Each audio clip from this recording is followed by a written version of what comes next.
kau bayar setiap bulan. Kau bayar sok motor setiap bulan kau demo. Demo bayar ke dak? Masalahnya lo ni surat tarikh dia siapa?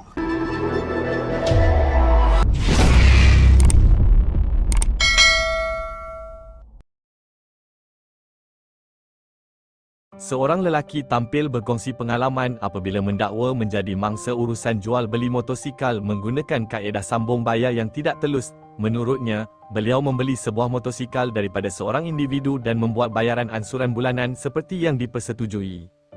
Bagaimanapun, lelaki itu terkejut apabila dimaklumkan bahawa pemilik asal kenderaan berkenaan tidak menjelaskan bayaran kepada pihak ban walaupun wang telah diterima daripadanya.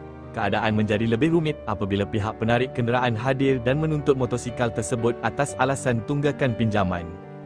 Lelaki berkenaan menyatakan beliau berada dalam keadaan serba salah kerana telah memenuhi tanggungjawab pembayaran kepada pemilik asal.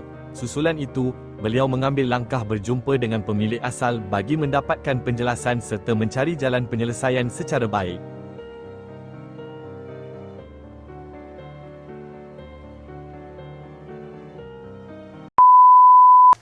Ya, masalahnya motor ni kau bayar setiap bulan.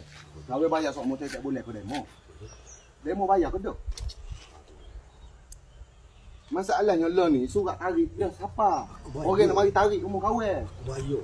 Kau ui sok mau duit demo tak bayar. Bayar. Bayar pun surat tarikh ada ni. Bayar betul. Berat. Bayar mana resip bayar? Bila sampai? Memanglah tahu lah demo owner. Demo tuai motor. Demo tuai motor. Kau bayar ke demo. Lepas tu kau royak dah awal-awal lagi kau nak bayar direct ke panel untuk percaya kau. Demo boleh tengok kan bila kau bayar. Lo ni nak kena settle 2000 lebih. Banyak kita semua demo tak bayar. Ni siapa?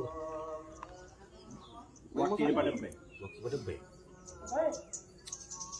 Kita cari owner dulu, jumpa owner kata motor duduk sini. Oh, dia nak kena ambil dah. Muka kerja dia. Bayar dah. Bayar dah wano. Tidak tak sakit lah kalau bayar dahnya. Sebab tu kau royak dah awal-awalnya. Kalau royak dah.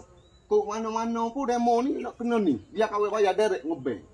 Kalau bayar kau demo awak judi kau berapa tak tahu.